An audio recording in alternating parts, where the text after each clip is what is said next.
Hello friends, welcome to my channel. कैसे हैं आप सब? आई होप आप सभी अच्छे होंगे और अपनी पढ़ाई कर रहे होंगे। तो आज हम क्लास 12th हिंदी की बुक का 14वां चैप्टर पहलवान की ढोलक पढ़ने वाले हैं। तो बहुत ही शॉर्ट समरी में बहुत ही अच्छे से एक्सप्लेन करूँगी आप लोगों को। इसका इतना अच्छे से एक्सप्लेन कर दूँगी कि आप लोगों को फिर बुक पढ़ने की ज़रूरत नहीं पड़ेगी। अगर आप लोग बुक पढ़ते भी हो तो फिर वही चीज़ मिलेगी जो मैं आप लोग को पढ़ाऊँगी। कोई दिक्कत नहीं होगी, आप लोगों को एक भी टॉपिक मिस नहीं करूँगी मैं। कोई भी इंटरनल या एक्सटर्नल कोई भी क्वेश्चन आता है, आपको कितना भी डेप्थ से क्वेश्चन आएगा, आप लोग कर पाओगे, इसका मैं आप लोगों को गारंटी देती हूँ। तो चलिए बिना किसी देरी के स्टार्ट करते हैं। तो हम लोग पढ़ेंगे पहलवान की ढोलक पाठ का सारांश। तो पहलवान की ढोलक पाठ फणीश्वर नाथ रेणु द्वारा रचित एक श्रेष्ठ कहानी है। तो फणीश्वर नाथ रेणु के आप जानते ही होंगे, महाकवि के द्वारा रचित कहानी है पहलवान की ढोलक। फणीश्वर एक आंचलिक कथाकार माने जाते थे। वो एक कथाकार थे, आंचलिक कथाकार। आंचलिक मतलब जो बहुत पुरानी पीढ़ियों से करते आ रहे हैं, जो लोक कलाकार होते हैं, जो कथाकार होते हैं, उन्हें हम आंचलिक कलाकार बोलते हैं। तो फणीश्वर नाथ रेणु जी भी उनमें से एक ही थे और वो लेखक भी थे।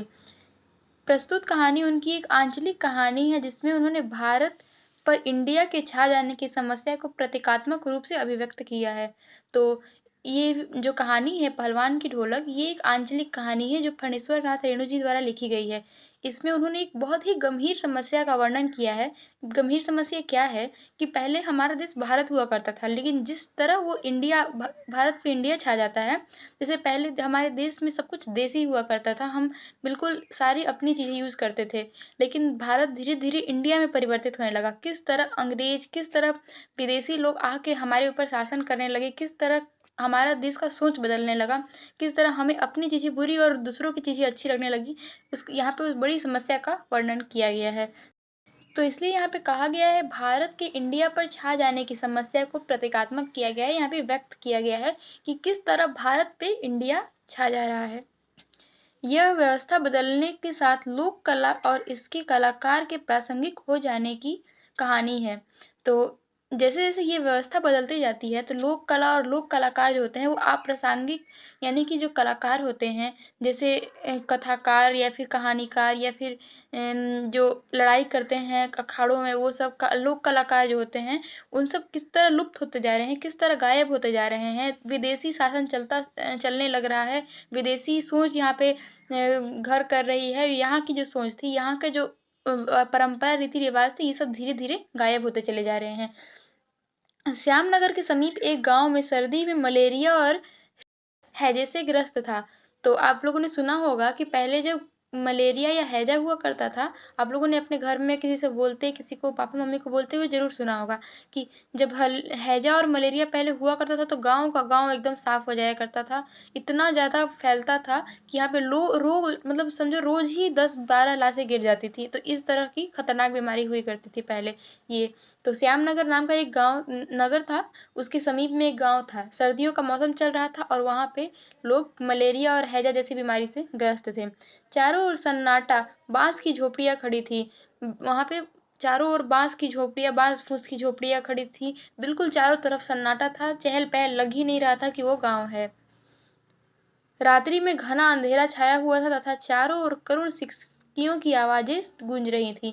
रात्रि जब रात होती थी तो वहाँ पे एकदम घना अंधेरा छा जाता था और चारों ओर करुण सिसकियाँ यानी कि रोने की आवाज़ें। किसी के घर कोई मर तो वहाँ पे लोग रोते थे, बिलखते थे, तो उनकी सिसकियों की आवाज़ें बाहर आया करती थी और उसके सिवा कुछ भी नज़र नहीं आता था, ना कुछ सुनाई देता था। सिर्फ़ रोने, गिड़गिड़ाने और सिसकने की आवाज़ें आया करती थीं। सियार और पेचक की भयानक आवाज़ इस सन्नाटे के बीच अवश्य थोड़ा-सा तोड़ रही थी। तो कभी-कभी सियार और पेचक बोला करते थे, उनकी भयानक आवाज़ जो रहती थी, इन सिसकियों की सन्नाटे की आवाज़ को थोड़ी देर के लिए तोड़ दिया करती थी। जैसे एकदम सन्नाटा छाया हुआ है, इस बीच में कहीं सियार या फिर पेचक बोल दिया, तो थोड़ा-सा सन्नाटा का क्रम टूट जाता है, वहाँ पे आवाज़ें आने लग जाती हैं, तो थोड़ा-सा मन प्रसन्नचित्त हो जाता था उन लोग का। इस भयंकर सन्नाटे में कुत्ते समूह बनकर रोते थे। कुत्तों के भी समूह वहाँ पे रोया करते थे, एक साथ बैठकर और वो लोग भी रोया करते थे। ऐसा वहाँ उस गाँव की ऐसी दशा होती चली जा रही थी कि वहाँ पे कुत्तों को भी रोना आ रहा था। उनके भी मतलब कोलेरा, हैजा तो जानवर लोग को भी फैल जाता है, तो उन लोग को भी उन लोग के भी तो कुत्ते जो थे वहाँ पे गुट बनाकर वहाँ पे बंध कर एक साथ रोया करते थे। रात्रि भीषण थी और सन्नाटा से युक्त थी। तो रात्रि जो थी वो एकदम सन्नाटा था, वहाँ पे कोई भी एक क्या बोलें आपको, कोई चीज़ की आवाज़ नहीं आती थी, बिल्कुल सन्नाटा था। आप लोग डर ही जाओगे अगर बाहर निकल गए उस रात्रि में तो। लेकिन लुट्टन पहलवान की ढोलक इस भीषणता को तोड़ने का प्रयास कर रही थी। एक लुट्टन पहलवान जी की कहानी यहाँ जाती है। लुट्टन पहलवान थे, वो हमेशा रात को ढोल बजाया करते थे और उनकी ढोलक की आवाज़ इस भीषणता को, इस जो रात्रि में जो भयानक सन्नाटा छाया हुआ था, इसको तोड़ती थी। वहाँ उसकी आवाज़ हमेशा बजती रहती थी, ढोलक हमेशा बजता रहता था और जो ये भयानक जो सन्नाटा था, इसको तोड़ने के लिए प्रयास कर रही थी। लोगों के मन में प्रसन्नता, लोगों के मन में उत्तेजना, लोगों के मन में शक्ति डेवलप करती थी, उसके मन में शक्ति डालने का प्रयास कर रही थी। इस पहलवान की ढोलक की आवाज़ इस भीषण सन्नाटे से युक्त मृत गाँव में संजीवनी शक्ति भर रही थी। तो जो गाँव था, इतनी सन्नाटे की वजह से वो गाँव को मृत गाँव बोल दिया गया है यहाँ पे। ऐसा गाँव था कि वहाँ पे जब किसी की आवाज़ आएगी ही नहीं तो वो मृत गाँव ही कहलाएगा, जहाँ पे कोई है ही नहीं। तो उस मृत गाँव में भी पहलवान की ढोलक संजीवनी भरने का काम कर रही थी। हमेशा बजती रहती थी, इससे लोगों में संजीवनी शक्ति का विकास होता था। वो और किसी चीज़ को डट कर सामना करने का उनमें हौसला बढ़ा रही थी। लुट्टन सिंह के माता-पिता, अब देखिए यहाँ पे गाँव के बारे में बता दिया थोड़ा, और अब लुट्टन के माता-पिता से अब कहानी नया स्टार्ट हो गया। अब कहानी जो है वो लुट्टन के जन्म से शुरू हो गई है। तो लुट्टन सिंह के माता-पिता 9 वर्ष की अवस्था में ही उसे छोड़कर चले गए थे। तो जब लुट्टन सिंह जो 9 वर्ष का था तो उसके माता-पिता स्वर्ग सिधार गए थे। उसकी बचपन में ही शादी हो चुकी थी। वो जब बहुत छोटा था तभी से उसकी शादी कर दी गई थी। पहले तो बाल विवाह होता था। इसकी विधवा सास ने ही उसे पालन-पोषण किया था। तो उनकी विधवा जो सास थी उन्होंने ही उनका पालन-पोषण किया था। ससुराल में पलते-बढ़ते वो पहलवान बन गया था। तो पहलवान कैसे बना था वो कि उनकी जो विधवा सास थी उन पे लोग ताने मारा करते थे। उन पे बहुत ताने मारते थे लोग, उनको बहुत परेशान करते थे। तो जो लुट्टन पहलवान था उसे बुरा लगता था कि देखो मेरी सास मेरे लिए इतना कुछ कर रही है, मेरे माँ-बाप के ना रहने पे भी वो मेरे साथ बहुत कुछ करती है, मुझे खिला रही है, पिला रही है, पालन-पोषण कर रही है, मेरे हर ज़रूरत को पूरा कर रही है और उसे लोग इस तरह से बिहेव कर रहे हैं, उसको बिल्कुल मतलब गाँव से निकालने जैसा हरकत कर रहे हैं। तो उसको उसमें जो है ना बदले की भावना उसमें जागती जा रही थी। इस बदले की भावना को पूरा करने के लिए वो हमेशा बचपन से ही बहुत अधिक खाया करता था, कसरतें किया करता था और वो वहीं से पहलवान बनने का तैयारी कर लिया था। तो ससुराल में बढ़ते वो पहलवान बन गया था। एक बार श्यामनगर का एक मेला लगा। तो एक बार क्या हुआ, श्यामनगर में ही वो रहता था, उसके बगल में एक गाँव था, वहाँ पे रहता था। तो श्यामनगर में एक बार मेला लगा था। मेले में दंगल में लुट्टन सिंह एक प्रसिद्ध पहलवान चांद सिंह को चुनौती दे देता है। तो एक प्रसिद्ध पहलवान था, वो बहुत ही सबको हराते जा रहा था, सबको हराते जा रहा था। जो वहाँ के राजा थे, वो उसको अपने दरबार में रखने की सोच रहे थे। तो जो लुट्टन पहलवान रहता है, वो तो बहुत शुरू से ही पहलवान रहता है। उसके अंदर इतना जोश जग जाता है कि वो उस शेर के बच्चे को भी चुनौती दे देता है। उसको यहाँ पे शेर का बच्चा कहा गया है क्योंकि उनका नाम नहीं था, उसका नाम तो चांद सिंह था। लेकिन वो इतना पहलवान रहता है, इतना ताकतवर रहता है कि वहाँ से जितने पहलवान आए रहते हैं सबको चित कर चुका रहता है और चित करने के बाद वो तैयारी में रहता है कि अब उसे दरबार में रखा जाए। उसी बीच जो होता है लुट्टन जी उनको चुनौती दे देते हैं, जो शेर के बच्चे के नाम से जाना जाता था। श्यामनगर के राजा ने बहुत कहने पर भी लुट्टन को इस पहलवान से साथ लड़ने की आज्ञा दे दी। तो जो राजा जी थे वो उसे आज्ञा नहीं दे रहे थे क्योंकि वो जानते थे कि वो इतने लोग को हरा चुका है तो इसको भी हरा ही देगा। उसके मन में उन्हें ऐसा लग रहा था कि अगर वो सबको हरा सकता है, इतने ताकतवर लोग को हरा सकता है तो इसे भी हरा देगा। इसलिए राजा उन्हें आज्ञा नहीं दे रहे थे। लेकिन जो लुट्टन जी रहते हैं वो भी कम ज़िद्दी नहीं रहते हैं। वो बोलते हैं कि राजा अगर आप हमें आज्ञा नहीं देंगे तो मैं यहीं पे सर पटक-पटक के मर जाऊँगा। तो बोलते हैं कि अगर मैं अखाड़े में मरूँगा तो मुझे गर्व होगा, लेकिन मैं अगर इस तरह मर गया तो मुझे गर्व नहीं होगा। तो मजबूरी में राजा उन्हें आज्ञा दे देते हैं। तो अब आज्ञा देते हैं तो कहानी स्टार्ट होती है। लुट्टन सिंह ढोलक की धीना-धीना, अधिक-धीना आवाज़ से प्रेरित होकर चांद सिंह पहलवान को बड़ी मेहनत के बाद चित कर देते हैं। तो ऐसे तो शुरू-शुरू में तो लुट्टन सिंह हार रहे होते हैं और चांद सिंह उन पे भारी पड़ जाता है। लेकिन उन्हें कहीं से कान में आवाज़ सुनाई देती है ढोलक बजने की और ढोलक ही उनका गुरु रहता है। जिस तरह ढोलक का मतलब चल रहा होता है, जिस तरह ढोलक बज रहा होता है, बिल्कुल उसी तरह वो अपने आप को उसी रूप में ढाल लेते हैं। वो धीना-धीना, धिक-धिना, धिड़कत धीना ऐसे ढोलक की अलग-अलग आवाज़ें आती हैं, उसके हिसाब से वो अपने आप को अनुरूप में बदलते चले जाता है और उससे प्रेरित होके वो बिल्कुल ही लास्ट में एकदम हरा देता है, चाँद सिंह को चित कर ही देता है। बहुत मेहनत लगती है, बड़ी ही मेहनत के बाद अंत में वो जीत जाता है। चाँद सिंह को हराने के बाद लुट्टन सिंह की जय-जयकार होने लगती है और लुट्टन सिंह पहलवान को नाम से प्रसिद्ध हो जाता है। तो चाँद सिंह को जैसे ही हराता है, सारे लोग उसकी जय-जयकार करने लगते हैं। सब उन्हें जो लोग शुरू में उसे मना कर रहे थे कि मत खेलो, तुम हार जाओगे, और वही अभी उसकी जय-जयकार कर रहे होते हैं और उसी दिन से वो लुट्टन सिंह पहलवान के नाम से प्रसिद्ध हो जाता है। तो राजा ने उसकी वीरता से प्रभावित होकर उसे अपने दरबार में रख लिया। तो राजा जी जो रहते हैं, वो तो पहले सोच रहे थे कि चाँद सिंह को रखने के लिए, लेकिन जैसे ही वो चाँद सिंह को हरा देता है, तो सोचते हैं कि इससे अच्छा पहलवान और कहाँ मिलेगा। तो उसकी वीरता से इतने प्रभावित हो जाते हैं कि वो उसे अपने दरबार में ही रख लेते हैं। लुट्टन सिंह की कीर्ति दूर-दूर तक फैल जाती है। लुट्टन सिंह पहलवान की पत्नी भी 2 पुत्रों को जन्म देकर स्वर्ग सिधार गईं। अब कहानी में ट्विस्ट आ जाता है, तो लुट्टन सिंह पहलवान की जो वाइफ़ रहती हैं, वो भी 2 पुत्रों को जन्म देती हैं और उसके बाद चल बसती हैं, वो भी स्वर्ग सिधार जाती हैं। तो उसके बाद लुट्टन सिंह अपने दोनों बेटों को पहलवान बनाना चाहते हैं, तो लुट्टन सिंह ही उनका पालन-पोषण करने शुरू कर देते हैं।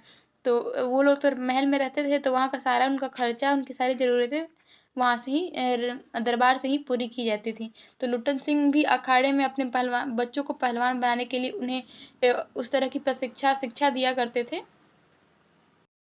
वो बचपन से ही उन्हें कसरत आदि करवाने लगते हैं। बचपन से ही वो उनको कसरत करवाते हैं, बहुत अधिक अच्छे से खाना खिलाते हैं, उन्हें हर चीज़ से ध्यान रखते हैं, जिस तरह के वो पहलवान जो खुद हैं, उसी तरह के उन्हें बनाने के लिए वो भरसक कोशिश करने लगते हैं। उन्होंने दोनों बेटों को दंगल की संस्कृति का पूरा ज्ञान दिया। दंगल की जो संस्कृति थी उसका सब कुछ बताते हैं कि क्या था। वो उन्हें ऐसा बताते हैं कि तुम ढोलक को अपना गुरु समझो। तुम्हें ज़िंदगी में अपने गुरु किसी को समझने की ज़रूरत नहीं है, ढोलक ही तुम्हारा गुरु है। लेकिन दुर्भाग्य से एक दिन उनके वृद्ध राजा का स्वर्गवास हो जाता है। अब कहानी में सब कुछ सही चल रहा होता है, तब तक से अचानक उनके जो राजा होते हैं, उनका स्वर्गवास हो जाता है। तत्पश्चात विलायत से नए महाराज आते हैं। अब उनका स्वर्गवास हो गया, तो उनके जो बेटे रहते हैं, वो विलायत में पढ़ाई कर रहे होते हैं और वहाँ से वो आते हैं। राजगद्दी संभालते ही नए राजा ने अनेक परिवर्तन कर दिए। जैसे ही वो राजा की गद्दी मिली उन्हें, बहुत अलग-अलग परिवर्तन विलायती स्वभाव से वो बिल्कुल ही विलायती हो चुके थे और इस वजह से वो यहाँ आते ही बहुत सारे अलग-अलग परिवर्तन करने शुरू कर देते हैं। दंगल के स्थान घोड़ों के रेसों ने ले लिया था। तो जहाँ दंगल हुआ करता था, जहाँ लोग अखाड़े में दंगल देखने जाया करते थे, उसकी जगह अब घोड़े की रेस हुआ करती थी। जैसे लोग पहले दंगल बीच में हो रहा है और चारों तरफ लोग देख के मनोरंजन करते थे, तो अब वो मनोरंजन का कार्य घोड़ों की रेस ने ले लिया था। बेचारे लुट्टन सिंह पहलवान का कुठाराघात हुआ। लुट्टन सिंह पहलवान अब इग्नोर कर दिए गए थे क्योंकि वहाँ पे तो अखाड़ा चलता ही नहीं था। दंगल का स्थान अब घोड़ों की रेस ने ले लिया था और घोड़े की रेस करना उन्हें आता नहीं था, तो बिल्कुल उन्हें अलग ही कर दिया गया। तो ये सब हतप्रभ रह गया। राजा का इस रवैया को देखकर लुट्टन सिंह अपना ढोलक कंधे पर लटकाकर बच्चों सहित अपने गांव लौट जाते हैं। तो लुट्टन सिंह अब समझ चुके थे कि अब उनका यहाँ पे कोई काम नहीं है, तो उनका ये राजा का ये रवैया देखते ही लुट्टन सिंह अपना बोरिया बिस्तर उठाते हैं, अपना ढोलक कंधे पर लटका के और बच्चों सहित अपने चले जाते हैं। वह गांव के एक किनारे पर झोपड़ी में रहते हुए नौजवानों और चरवाहों को कुश्ती सिखाने लगते हैं। तो जो गांव के किनारे पे वो एक झोपड़ी बना लेते हैं और उसी में रहते हैं और नौजवानों को और चरवाहों को कुश्ती सिखाकर अपना गुजारा करने शुरू कर देते हैं। जो उनसे दान दक्षिणा जो थोड़ा कुछ पैसे आ जाते थे, तो उनसे वो अपना जीवन निर्वाह करने लग जाते हैं। तो गांव के किसान व खेतिहर मजदूर भला क्या कुश्ती सीखते, तो बच्चों को ही और नौजवानों को ही सिखाते थे, क्योंकि जो गांव के किसान और खेतिहर लोग थे तो वो क्या ही करेंगे, कुश्ती सीख के वो लोग क्या करते, तो इसलिए वो नौजवानों को ही सिखाते थे। अचानक गांव में अनावृष्टि, अनाज की कमी, मलेरिया आदि हो गया। भयंकर समस्याओं का वज्रपात हुआ। तो अचानक क्या होता है, उस गांव में अचानक मलेरिया हैजा फिर से आ जाता है और अनाज की अनावृष्टि हो जाती है और भयंकर समस्याओं का वज्रपात हो जाता है। तो बहुत चारों तरफ अचानक से एक ही बार समस्या घिर जाती है। जैसे पहले कहानी में दिख रहा होता है, वही कहानी कंटिन्यू की गई है, यहाँ के बाद वो कहानी है, लेकिन वो पहले ही बता दी गई है। चारों ओर लोग भूख, हैजे और मलेरिया से मरने लगते हैं। उन्हें खाने को खाना नहीं मिलता, अनाज की कमी हो जाती है, भूख लगती है लोगों को, हैजा हो जाता है, मलेरिया हो जाता है, मतलब अनेक समस्याओं का वज्रपात समझ लीजिए। सारे गांव में तबाही मच जाती है। लोग इस त्रासदी से इतना डर गए कि सूर्यास्त होते ही अपनी अपनी झोपड़ियों में घुस जाते थे। तो लोग इतना डर गए थे, इतना मतलब उन्हें इतना खौफ बैठ गया था इस चीज़ से कि वो शाम जैसे ही होगा वो सब अपनी अपनी झोपड़ियों में घुस जाएंगे, बिल्कुल बाहर एकदम नहीं निकलते थे। रात्रि की विभीषिका और सन्नाटा केवल लुटन सिंह का ढोलक की तान ही ललकार कर चुनौती देती थी। तो रात्रि की विभीषिका और सन्नाटा इतना ज़्यादा भयंकर था कि पूरे गांव में किसी की हिम्मत नहीं होती थी चुनौती देने की, सिवाय पहलवान की ढोलक के। तो जहाँ लोग बिल्कुल झोपड़ियों में अपने छुपे हुए रहते थे, वहाँ जो पहलवान की ढोलक थी वो गूंज गूंज कर रात्रि के सन्नाटे को चुनौती दे रही होती थी। यही तान इस भीषण समय में धैर्य प्रदान करती थी। तो ये भीषण समय ऐसा था कि यहाँ पे किसी की हिम्मत नहीं होती थी और सब बिल्कुल डरे हुए रहते थे। तो इसी समय पे ये जो पहलवान की ढोलक थी, इसकी तान जो थी वो यहाँ पे लोगों को धैर्य प्रदान कर रही थी, उन्हें आश्वासन दे रही थी कि सब कुछ ठीक हो जाएगा। यही तान शक्तिहीन गांव में संजीवनी शक्ति बनकर कार्य कर रही थी। तो जहाँ लोग बिल्कुल मृत गांव में संजीवनी शक्ति बनकर काम कर रही थी, लोगों में जीवन प्रदान कर रही थी। पहलवान के दोनों बेटे भी इस विभीषण विभीषिका का शिकार बन गए। तो अब एक दिन ऐसा आया कि पहलवान के दोनों बेटे भी उस विभीषिका का शिकार बन ही जाते हैं, वो भी चले जाते हैं। प्रातः होते ही पहलवान ने अपने दोनों बेटे को निस्तेज पाया। निस्तेज क्या होता है? जिसमें बिल्कुल तेज ना हो, तेजहीन, जिसमें बिल्कुल कार्य करने क्षमता खत्म हो गई हो, उसे बोलेंगे निस्तेज। तो उनके दोनों बेटे जो थे वो निस्तेज पड़े हुए थे। बाद में वह अशांत मन से दोनों को उठाकर नदी में बहा आया। तो लास्ट पहले तो वो बहुत रोते हैं, बहुत बिलखते हैं, उसके बाद फिर वो अंत में उन्हें नदी उठाते हैं कंधों पर और नदी में आकर बहा आते हैं। लेकिन फिर भी लुटन बहुत ही कठोर दिल के रहते हैं, वो फिर भी बहुत सहते हैं, बहुत उनके दोनों बेटे चले जाते हैं, बट फिर भी वो टूट तो जाते हैं, अंदर से बहुत टूटे हुए रहते हैं, लेकिन फिर भी वो दिखाते नहीं हैं। लोग इस बात को सुनकर दंग रह जाते हैं कि वो किस तरह, मतलब उनके दोनों बेटे भी चले गए, लेकिन फिर भी वो इंसान उसी तरह डटा हुआ है। इस असहन और त्रासदी से भी पहलवान नहीं टूटा। ये असहन दर्द, जो बेटों को खोने का दर्द दुनिया में सबसे बड़ा दर्द होता है, लेकिन फिर भी पहलवान इससे नहीं टूटते हैं। रात्रि में फिर पहले की तरह ढोलक बजाता रहा और इससे लोगों को सहारा मिलता रहा।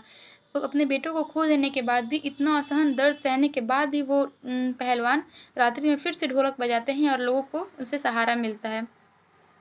लेकिन 3-4 दिन बीतने के पश्चात जब रात्रि में ढोलक की आवाज़ सुनाई नहीं पड़ती, तो प्रातःकाल उनके शिष्य ने पहलवान की लाश को सियारों द्वारा खाया हुआ पाया। तो 3-4 दिन बीत जाते हैं, 3-4 दिन तक लगातार आवाज़ नहीं आती है, लेकिन किसी में इतनी हिम्मत नहीं रहती है कि उसमें उसके पास जाए, क्योंकि सब खुद अपने दुःख में इतने दुखी रहते हैं कि वो दूसरे का दुःख क्या समझेंगे। तो 3-4 दिन तक आवाज़ नहीं आती है। तो अंत में जब उनके शिष्य वहाँ जाते हैं, उन्हें इस बात का ध्यान आता है कि क्यों ये ढोलक नहीं बज रही है। और हमेशा से मतलब ढोलक बजाते थे, जो टूटन पहलवान जी थे वो हमेशा से ढोलक बजाते रहे हैं, लेकिन इस बार ढोलक नहीं बजा रहे हैं 3-4 दिन से। तो उनके शिष्य उनके पास जैसे ही जाते हैं तो देखते हैं कि उनकी जो लाश रहती है उसको सियारों खाया हुआ पाते हैं। तो जैसे ही मतलब 3-4 दिन पहले ही उनकी मृत्यु हो जाती है, लेकिन कोई उनके पास आता नहीं है ना उनका अंतिम संस्कार करने। तो उनका जो लाश रहता है उसको सियार खाने शुरू कर देते हैं। सोचिए उनकी मृत्यु इतनी दर्दनाक होती है इतने अच्छे इंसान की। पहलवान ने बहुत कोशिश की थी कि, लेकिन वह हार गए और मौत जीत गई। पहलवान ने अपने आप को बचाने की, दूसरों को बचाने की बहुत ही अधिक कोशिश की थी, लेकिन फिर भी मौत जीत जाती है और पहलवान हार जाते हैं। शव यात्रा के वक़्त आँसू पोंछते हुए उनके एक शिष्य ने कहा, गुरुजी ऐसा कहा करते थे कि जब मैं मर जाऊँ तो मुझे पीठ के बल मत लेटाना और पेट के बल लेटाना। तो अ, ऐसा प्लूरन पहलवान जी जब अपने शिष्यों को शिक्षा दिया करते थे, तो वो बोलते थे कि जिस दिन मेरी मृत्यु हो जाएगी, तो तुम मुझे पीठ के बल कभी मत लौटाना, क्योंकि मैं कभी अपनी ज़िंदगी में हारा नहीं हूँ, किसी से भी हारा नहीं हूँ, कभी चित नहीं हुआ हूँ, तो मुझे मृत्यु के समय भी चित नहीं होना है। मैं मृत्यु से भी नहीं हार सकता। मुझे मृत्यु के से कभी, और वो करते भी हैं, मृत्यु का अंत समय तक मुकाबला करते रहते हैं और कभी हारते नहीं हैं। भले ही मौत जीत जाती है, लेकिन उन्हें हम हारा हुआ नहीं कहेंगे। तो इसीलिए शिष्य जो रहते हैं उन्हें ये बात याद आ जाती है और वो उन्हें पेट के बल लौटाते हैं, पीठ के बल कभी नहीं लेटाते हैं। और चिता जलाने वक़्त ढोलक अवश्य बजा देना। तो उनके जो गुरुजी थे वो बोले थे कि जिस दिन मेरी मृत्यु होगी तुम उस दिन मुझे पेट के बल लौटाना और मेरी जब चिता को आग जलाने समय ढोलक बजा देना। तो ऐसा किया जाता है। इस प्रकार प्रस्तुत कहानी के अंत में पहलवान की भूखमरी महामारी की शक्ल में आई मौत का शिकार बन गया। तो ये कहानी में बताया गया है कि किस तरह पहलवान जो है वो महामारी की शक्ल में आई हुई मौत का शिकार बन जाता है।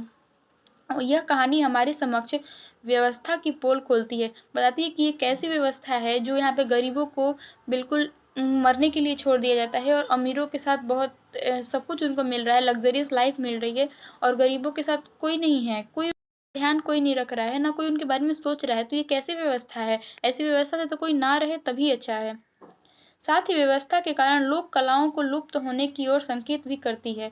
तो जिस तरह से जैसी व्यवस्था चल रही है, इसमें लोक कलाकार तो लुप्त हो ही रहे हैं। इसमें जो लोग हैं वो सोच उनके मन में ऐसा आ रहा है कि हमारी कला का कोई मतलब ही नहीं है। लोग आजकल विदेशी परंपराओं में ज़्यादा यकीन कर रहे हैं और हमारी कला का कोई महत्व नहीं है। इसलिए लोक कला जो है वो लुप्त होती चली जा रही है, अब नहीं मिल रही है। जो पहले के ज़माने में पहले छोटी-छोटी चीज़ें देखने को मिलती थी, अब कोई चीज़ नहीं मिल रही है वैसी। तो यहाँ पे इसकी बात के लिए भी संकेत किया गया। और हमारे सामने एक प्रश्न पैदा होता है कि ऐसा क्यों हो रहा है? क्यों ऐसा हो रहा है? ये प्रश्न हम लोग के आगे पैदा किया जा रहा है और इसका जवाब किसी के पास नहीं है। क्यों ऐसा हो रहा है? क्यों हम लोग विदेशी चीज़ों के पीछे भाग रहे हैं? क्यों हम लोग अपने देश को अच्छा नहीं समझते हैं? क्यों हम लोग अपने आप में कमियाँ नज़र आती हैं? क्यों हम लोगों को हर चीज़ में अपने देश में हर चीज़ में कमी नज़र आती है और दूसरा देश हमें क्यों अच्छा लगता है? तो ये सवाल हमारे आगे प्रश्न बनकर खड़ा है, लेकिन इसका जवाब हम में से किसी के पास नहीं है। इतने प्रश्न पैदा हो रहे हैं लेकिन इसका जवाब हम में से किसी के पास नहीं है। कोई इस सवाल का जवाब नहीं दे पा रहा है कि ऐसा क्यों हो रहा है? क्यों हम विदेशी चीज़ों के पीछे भाग रहे हैं और अपनी संस्कृति को भूलते जा रहे हैं? क्यों ऐसा हो रहा है? इसका जवाब हम में से किसी के पास नहीं है। तो इसके साथ ही चैप्टर ख़त्म हो जाता है। इस चैप्टर के नोट्स तो मैं आपको प्रोवाइड कर दूँगी लिंक के फॉर्म में और एमसीक्यू इसके बाद मैं सोच रही हूँ क्वेश्चन आंसर ही कराने के लिए। इस चैप्टर के क्वेश्चन आंसर्स का वीडियो बनाने स्टार्ट करूँगी अब, फिर एमसीक्यू कराऊँगी, फिर लॉन्ग आंसर, शॉर्ट आंसर्स और जो प्रीवियस ईयर क्वेश्चन जितने भी एग्ज़ाम में आए हैं और फिर जितने आने के चांसेज़ हैं, सब कुछ बताऊँगी आप लोगों को। बस आप लोग मुझे सपोर्ट करते रहो, लाइक, सब्सक्राइब एंड शेयर कर दो मेरे चैनल को। जिस तरह आप मुझे सपोर्ट करोगे, मैं भी आपको पूरे लगन से, पूरे विश्वास से सपोर्ट करूँगी। Thank you very much.